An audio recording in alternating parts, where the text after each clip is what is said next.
Hi guys, this is Daily Current Affairs brought to you by New IAS and today is 10th September 2018. Our topics are Integrated Child Development Services, that is ICDS, Solar Mamas and Comprehensive Nuclear Test Ban Treaty, that is CTBT, Bogibeel Bridge, and on MapEd program we have Mount Sinabung and PQRS, that is Previous Question Revision Series. And our first topic is Integrated Child Development Services, that is ICDS. This is recently in news because the Niti Aayog has approved the supplementary nutrition guidelines which put forward by the Ministry of Women and Child Development. And the ICDS scheme is a flagship program of Government of India which was launched on 1975 October 2nd. And it is one of the world's largest programs for early childhood care and development. The main problem faced by the children below the age of 6 years, in which one is the non-formal preschool education and the other is mortality, morbidity and malnutrition. So in order to tackle these kinds of problems, we implemented ICDS scheme and it is supported by the World Bank as well as UNICEF. The main beneficiaries of this scheme are children under the age of 6 years, lactating mothers and pregnant women. And the main services under ICDS are supplementary nutrition, preschool non-formal education and nutrition and health education, immunization as well as health checkup and referral services. So you can check the beneficiary list. It comes children at the age of 0 to 6 years, also pregnant women and lactating mothers. So in order for the holistic development of children, we need to give more importance to children as well as the pregnant women and lactating mothers. If we give sufficient nutritional support to pregnant women, she would deliver healthy babies. And also the lactating mothers need to get more nutrition in order to make the development of children more easily and healthy. So these are the three beneficiaries of the service. And the 4 sub-schemes are under this scheme, ICDS, and the 4 sub-schemes are Anganwadi services, second one, scheme for the adolescent girls, that is Sabla, and child protection services and national crochet scheme.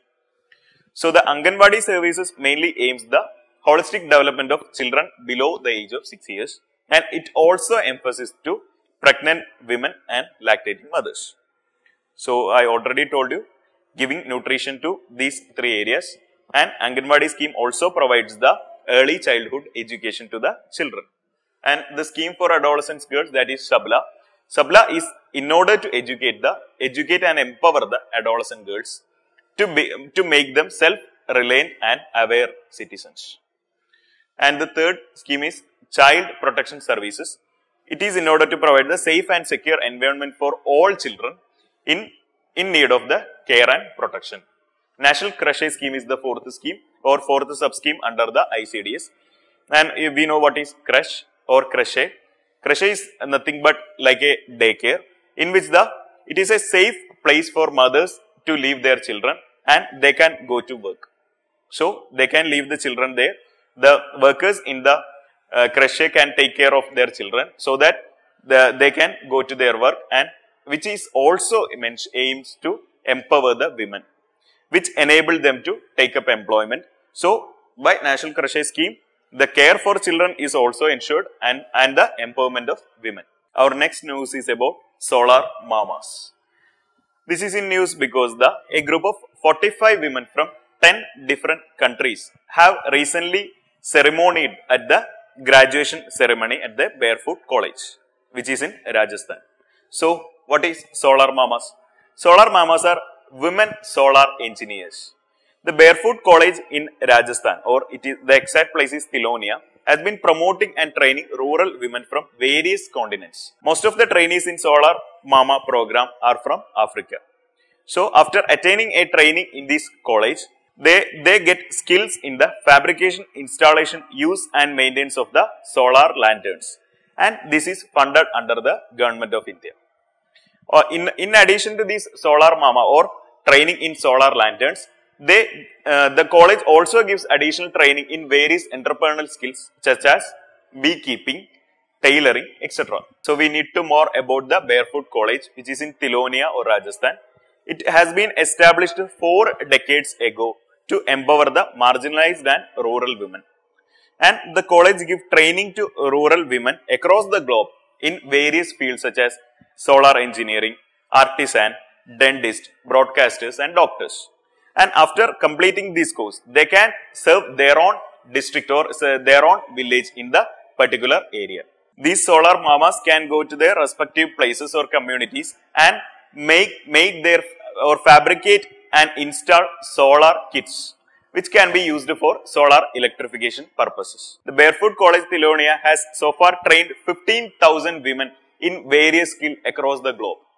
And I told you solar energy is only one of the part of this college, and other main parts are the beekeeping, tailoring, doctor, broadcaster, so artisans, dentists, etc. And the solar engineering is the new scheme which was launched in the 2005. It is the latest initiative of this college, and now from now onwards this will be supported by the Ministry of External Affairs. And our next news is about Comprehensive Nuclear Test Ban Treaty, that is CTBT. This is recently in news because the UN Chief Antonio Guterres recently reiterated to 8 nations including India in order to sign or in order to ratify the Nuclear Test Ban Treaty. So CTBT is a Comprehensive Nuclear Test Ban Treaty. It is a multilateral treaty that bans the all nuclear explosion for civilian as well as the military purpose. And it has been agreed by the Conference on Disarmament which was held in Geneva. And it adopted in the UN General Assembly in the year 1996. But this treaty is not came into force because 8 of specific states have not agreed or ratified to this treaty. This did not came into force because 8 states have not ratified the treaty. 182 countries are part of this treaty, but most of them are agreed or passed the treaty or signed the treaty, but very few are not ratified the treaty. If a country signed the treaty, it only accepts the treaty, but after the ratification, the treaty becomes legally binding for that particular country. So, in order to make a legally binding agreement, the countries need to be ratified the treaty. Except these 8 states, most of the states have agreed to the treaty. These states or nations are China, North Korea, Egypt, India, Israel, Pakistan and US. In which, excluding India, North Korea and Pakistan, rest all states have signed the treaty, but these 3 nations including us not signed the treaty and not ratified. So, rest 5 nations have signed the treaty, we have not signed and not ratified. So, after getting completion of ratification by these 8 states, only the treaty came into force. Our next news is about Bogibeel Bridge, and this is the Bogibeel Bridge which is in the state of Assam. And Bogibeel Bridge is a combined road cum rail bridge across the Brahmaputra river. And this bridge is located in the state of Assam, connecting 2 different districts from Dhemaji district to Dibrugarh district. So, this bridge connects 2 districts of Assam, that is Dhemaji to Dibrugarh. And it is expected to be opened in 2018. When it will be opened in the 2018, it becomes the longest rail cum road bridge in India. And other than the Bogibeel, they have 3 more bridges in the Brahmaputra river in the state of Assam. So, Bogibeel Bridge is in Assam across the Brahmaputra river, connecting 2 districts such as Dhemaji and Dibrugarh. After the completion, this bridge would become the longest rail cum road bridge in India. And on map-aided program, we have Mount Sinabung. This is Mount Sinabung, it is a volcano. And this Mount Sinabung is located in the Karo Plateau of Indonesia near Sumatra Island. Mount Sinabung is rumbling since 2010 and saw a deadly eruption in the 2016. So, it almost erupted after 406 years in 2016. And we know Indonesia is the land of volcanoes. There are a lot of volcanoes, almost 130 volcanoes are there in Indonesia, in which one is the Mount Sinabung. Due to the position of Indonesia in Ring of Fire in the Pacific, the Indonesia homes almost 130 volcanoes, which is a very big threat to the entire nation. So, this volcano is one of the volcanoes in the Indonesia, that is Mount Sinabung. And on PQRS, we have a question from 2016 prelims with reference to the Organization for the Prohibition of Chemical Weapons, that is OPCW. Consider the following statements. First statement, it is an organization of European Union working in relation with the NATO and WHO. Second, it monitors the chemical industry to prevent the new weapons from emerging, and it provides assistance and protection to states against the chemical weapon threats. Which of the statements above is or are correct? A. 1 only, B. 2 and 3 only, C. 1 and 3 only, D. 1, 2, 3. And about statement 1, it is an organization working under European Union. The statement is wrong because this organization, that is OPCW, works under the Convention on Chemical Weapons, which we discussed days earlier or 3 or 4 days earlier. You can check the current affairs.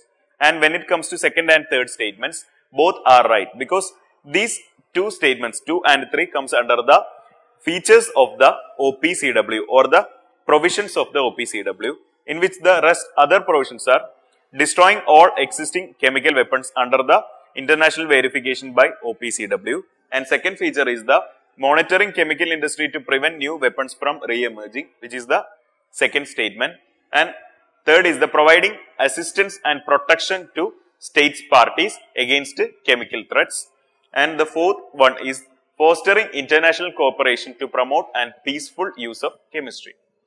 So thus statement 1 is wrong, 2 and 3 are right, option B, 2 and 3 only. That's all for today. For detailed news and explanation, you can refer to the PDF which is available in the description section and subscribe our channel. Thank you so much for watching. Good night.